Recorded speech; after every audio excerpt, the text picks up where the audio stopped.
Hello everyone. So today onwards we are starting a new series where we do the audiobooks of all the English class 12 chapters. So today we are starting with the chapter 1, the third level of the Vistas textbooks. So the third level is written by Jack Finney. Before you read, have you ever had any curious experience which others find hard to believe? The presidents of the New York Central and the New York, New Haven, and Hartford railroads will swear on a stack of timetables that there are only two. But I say there are three because I've been on the third level of the Grand Central Station. Yes, I've taken the obvious step. I talked to my psychiatrist friend of mine, among others. I told him about the third level at Grand Central Station, and he said it was a waking dream wish fulfillment. He said I was unhappy. That made my wife kinda mad. But he explained that he meant the modern world is full of insecurity, fear, war, worry, and all the rest of it. And that I just want to escape. Well, who doesn't? Everybody I know wants to escape, but they don't wander down into any third level at Grand Central Station.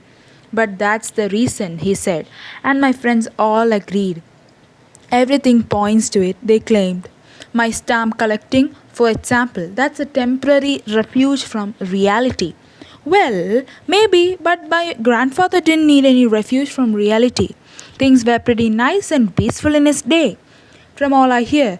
And he started my collection. It's a nice collection too. Blocks of four of practically every US issue, first day covers, and so on. President Roosevelt collected stamps too.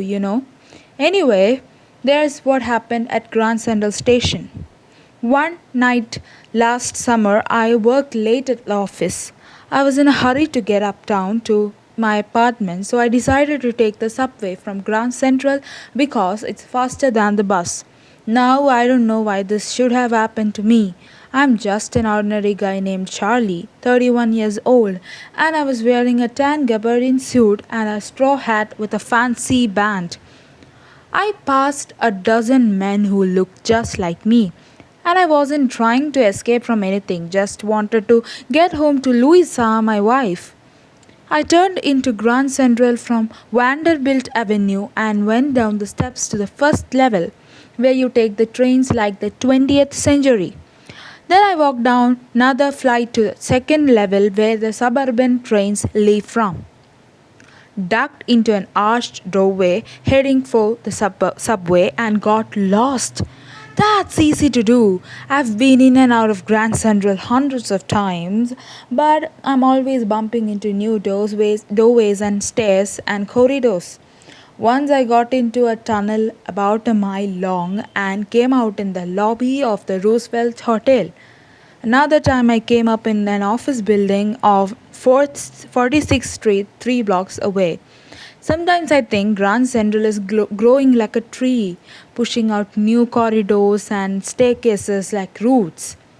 There's probably a long tunnel that nobody knows about feeling its way under the city right now, on its way to Times Square, and maybe another to Central Park.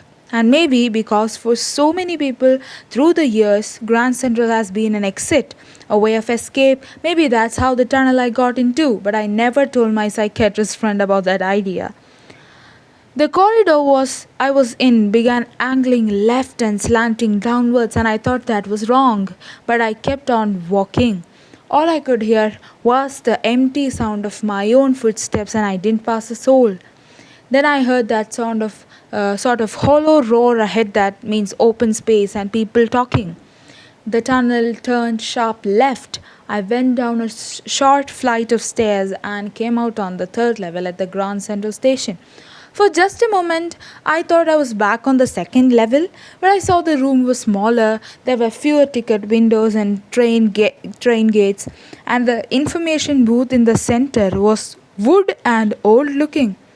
And the man in the booth wore a green eye shade and long black sleeve protectors. The lights were dim and sort of flickering. Then I saw why. There were open flame gas lights.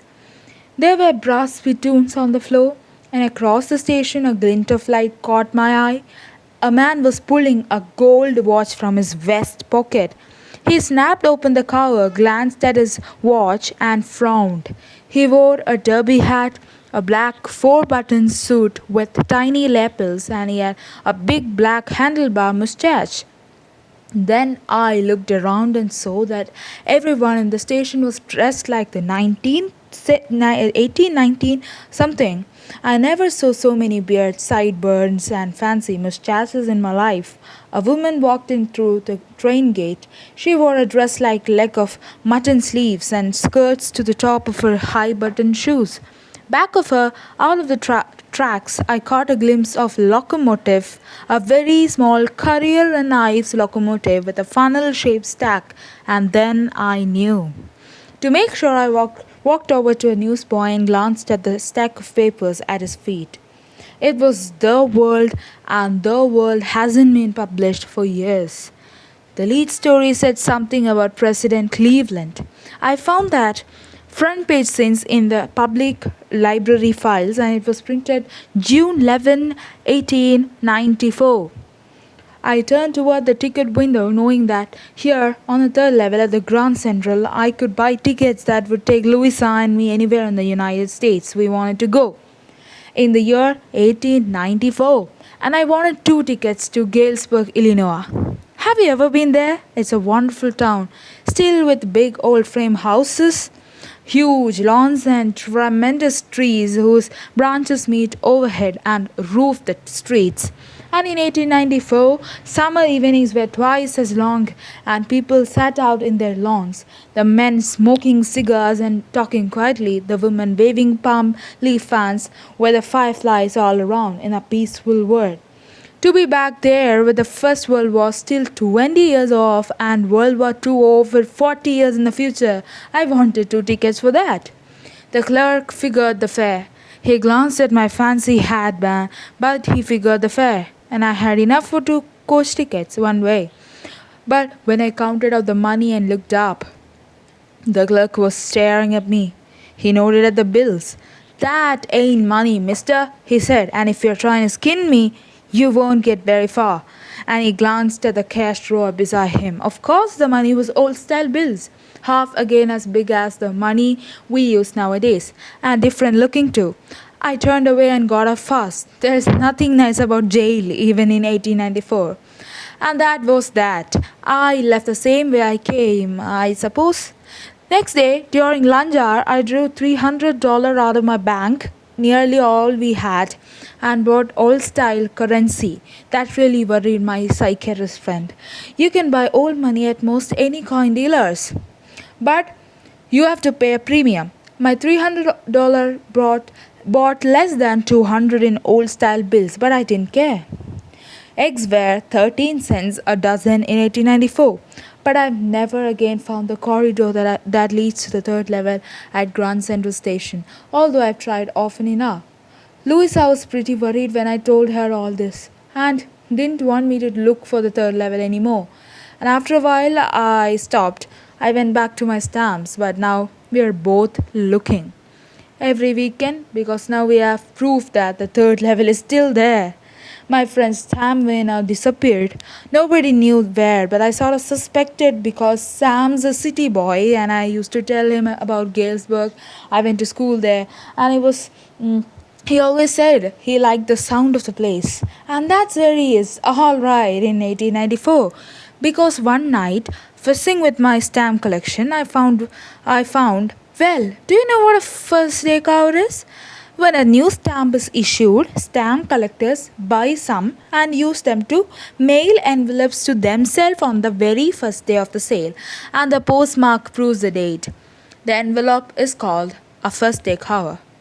They are never opened, you just put blank paper in the envelope. That night, among my oldest friend first day covers, I found one that shouldn't have been there, but there it was. It was there because someone had mailed it to my grandfather and his home in Galesburg. That was what the address on the envelope said, and it had been there since July 18, 1894. The postmark showed that. Yet, I didn't remember it at all. The stamp was a 6-cent dull brown with a picture of President Garfield.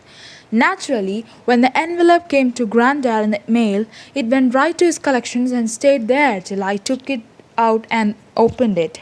The paper inside wasn't blank. It read, 941 Willard Street, Galesburg, Illinois, July 18, 1894. Charlie, I got to wishing that you were right. Then I got to believing you were right. And Charlie, it's true. I found the third level. I've been here 2 weeks, and right now down the street at the Dallies, someone is playing a piano, and they're all out on the front porch singing, seeing Nellie home, and I'm invited over for a lemonade. Come on back, Charlie and Louisa. Keep looking till you find the third level. It's worth it, believe me. The note is signed Sam. At the stamp and coin store I go, I found out that Sam brought $800 worth of old style currency that ought to set him up in a nice little hay, feed and grain business. He always said that that's what he really wished he could do, and he certainly can't go back to his old business. Not in Galesburg, Illinois in 1894. His old business? Why, Sam was my psychiatrist. Okay, so that's all for the audiobook. I hope you guys enjoyed it. So thank you for watching. Comment down your opinions below. We'll be back with another chapter. Till then, please do subscribe and support our channel. Thank you.